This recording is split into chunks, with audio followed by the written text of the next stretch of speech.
The conflicts between Texas, Mexico, and America became a good example of the thoughts of slavery, expansionism, abolitionism, and racial superiority.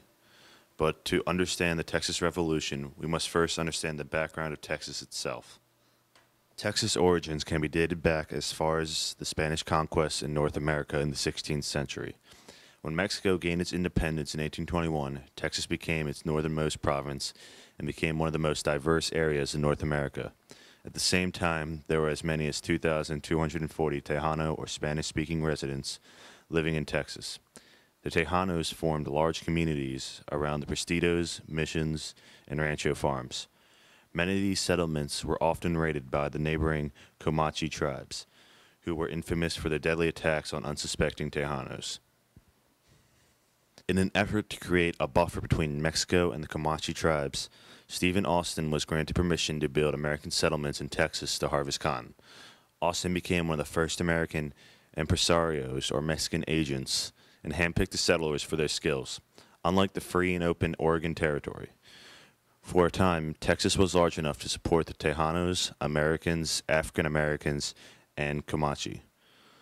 As a result, the class and culture produced the original cowboys known as buckaroos and the festive Texan dance known as the fandango.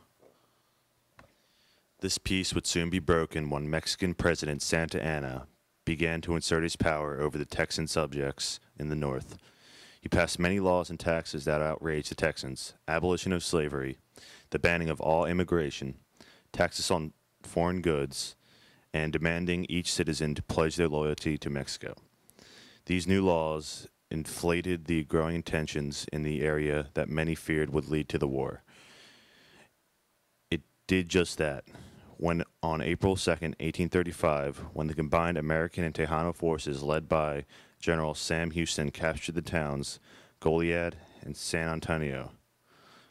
While the Texans celebrated their victory, Santa Anna planned a counterstrike, which would become one of the most famous battles in history. On April 24th, 1836, with an army of 5,000 men, Santa Anna marched to retake San Antonio, where 187 Texans had entrenched themselves in the local mission known as the Alamo. For 13 days, the Mexicans fought and bombarded the Alamo defenders, who refused to surrender even as the Mexicans stormed the mission, suffering many casualties. Santa Anna had each Texan killed, hoping to discourage the rest of the Texan army, but to no avail.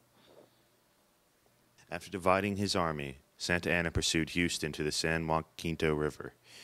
It was there that the Texans chose to ambush the Mexicans on the night of April 21st, 1836. They charged screaming the famous phrase, "Remember the Alamo," and it was after this battle Santa Anna signed a treaty recognizing Texas independence. Not long after, the Republic of Texas, who were overwhelmed by Comanche and Apache raids, applied to join the United States, which began the Great Annexion debate. This highlighted many of the growing movements at the time. John Calhoun declared the importance of Texas for the expansion of slavery, while John Quincy Adams opposed it. James Polk, along with many of his expansionist supporters, cried for the reoccupation of Oregon and the reannexion of Texas. This issue became very important in the election of 1844 between Polk and Birney, who both had opposite stands on the issue. However, when Texas began looking to Britain for support, America began to fear an alliance between Texas and their longtime rival. Therefore, John Tyler, as his last act as president, approved the Annexing Resolution, and Texas entered the Union as a 28th state and the 15th slave state in America. The annexion and the border disputes with Mexico would boil the tension between the Americans and Mexicans.